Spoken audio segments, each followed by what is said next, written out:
Stem cell therapy might be the best money you ever spend, or it might do absolutely nothing. And if a clinic won't tell you that, you should probably leave. The internet is full of misinformation about stem cells, PRP, exosomes, regenerative medicine, cartilage growth, and avoiding surgery. One clinic says stem cells cure everything, another says that they're fake. One patient swears it changed their life, another says it was a complete waste of money. So today, I'm answering the top 10 questions I get asked every single week about stem cell therapy. So, quick disclaimer before we jump in, this video is for educational purposes only. It is not medical advice. The FDA has not approved stem cells or exosome products for the treatment or cure of any of the orthopedic or chronic conditions that we discuss here. Nothing in this video is intended to diagnose, treat, or cure, or prevent disease. Outcomes vary from person to person, and if anybody online tells you regenerative medicine works 100% of the time, run. My name is Dr. Brady Wirick. I'm a chiropractor in the state of Idaho. I rely heavily on my overqualified medical staff to help me run my regenerative medicine practice since 2018. So let's dive in. Question number 1.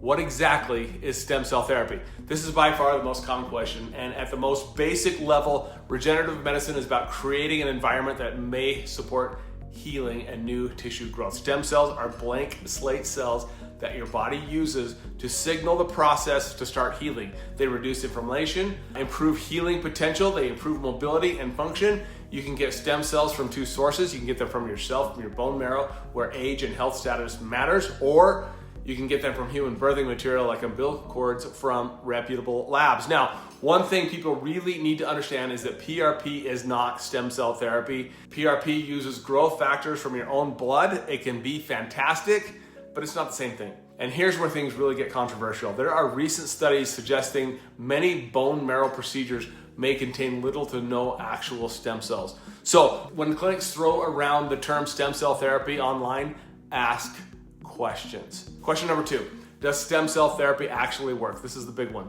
And the honest answer is, it depends. It depends on the condition, the amount of damage, the inflammation, the metabolic health, the injection accuracy, recovery, and lifestyle afterwards. But yes, most people experience major improvements, and one of the biggest mistakes that people make is thinking regenerative medicine is magic. You cannot out-inject terrible sleep, terrible food, obesity, inflammation, zero movement. The best outcomes usually happen when regenerative medicine is combined with strength training, nutrition, rehab, sleep, recovery, and lowering inflammation. Are there studies?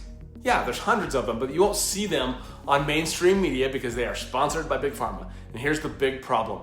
The people who need absolute proof that this will work won't find it. The people willing to make a bit of a gamble are going to do the best. That's why I always say this might be the best money you've ever spent, or it might do nothing at all. Question number 3, where do the stem cells come from? This question comes up constantly. Stem cell related products may come from bone marrow, fat tissue, umbilical tissue, placental tissue, amniotic tissue, and if you go south of the border, sharks, chickens, who knows what else. But let's address the elephant in the room. The products we use are not aborted fetal tissue. This is one of the biggest myths online. Reputable labs use ethically donated tissue and extensive screening and compliance standards set by the FDA, but here's where people get in trouble. They cross the border looking for cheap stem cells, and honestly, that can get sketchy really fast. You have no idea what was injected, where it came from, and how it was processed, or whether it was even safe. That's why your trust matters so much. Question number 4, is stem cell therapy safe? Every procedure carries risks. Potential risks may include infection, bleeding, swelling, incomplete response, or procedure failure. One major problem right now is that not all clinics operate at the same standard, so be very cautious of the clinics that promise miracles, guarantee results, pressure you, or avoid discussing compliance. A good clinic always welcomes questions, and the good ones will reduce the side effects. Question number 5, how long does it take to see results? Most people notice something right away, and that's often because physically we just added more cushion and fluid into the joint, but then 2 or 3 days later, things often get angry, sore, inflamed, and they flare up, and it's very, very common.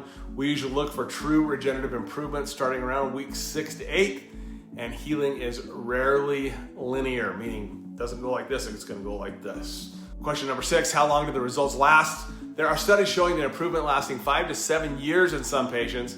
For some patients, one injection changes everything. That was the case with my dad, and we've got other patients who are basically on what we call the frequent flyer program. How long results last depends on inflammation, lifestyle, weight, movement, sleep, recovery, food, and the condition itself. You can't expect long-term results while continuing to beat up the same joint the same way. So question number 7. This part always cracks me up. Does the procedure hurt? Look, I've seen giant gym bros pass out, and I've seen tiny little grandmas barely even flinch. Pain tolerance is weird. Most procedures are surprisingly tolerable. It depends on the procedure that's being performed. Joint procedures, which we are injecting into a joint, are typically direct injections.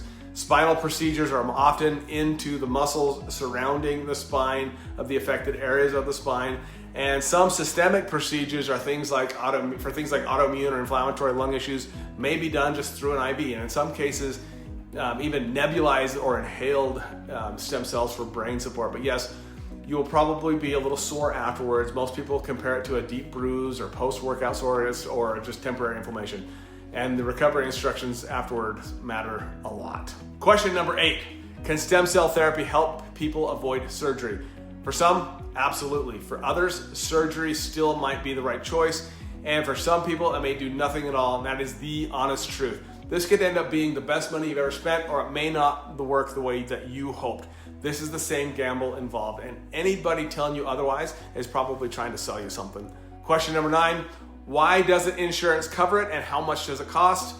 This frustrates people constantly, but the reality is insurance is behind current research by years, sometimes even decades, and most regenerative procedures are still considered investigational or elective. So every patient pays out of pocket. Nationally, the average cost for stem cell injection into a joint is usually somewhere around the $5,000 range per joint, but pricing varies widely, and it depends on the product being used, the provider, imaging guidance, rehab, and honestly, location. If you want high-end clinic in Hollywood or Miami, you're gonna pay a lot more. If you wanna come to a clinic like mine here in Idaho, obviously my overhead is lower, and that usually translates into more reasonable pricing for patients. Our last question, question number 10. How do I know if a stem cell clinic is legit? Trust your gut, seriously. Does the clinic pass the ick test? If your intuition says something feels weird here, move on. Even if it's my clinic, if my clinic gives you the ick, move on. You should ask what's being injected, where it came from, whether imaging guidance is used, and whether products are tested and whether risks are discussed. A good clinic educates, they don't pressure, they don't promise miracles. So regenerative medicine is one of the most exciting areas in healthcare right now, but there's a ton of hype. So ask questions, do your homework, and remember, no injection replaces movement, nutrition, sleep, muscle, metabolic health, and consistency. Those things still matter more than anything else. And if you found this helpful, hit the subscribe and drop your questions below. And if you want to learn more about regenerative medicine options here in Idaho Falls, check the links in the descriptions. We'll see you on the next video.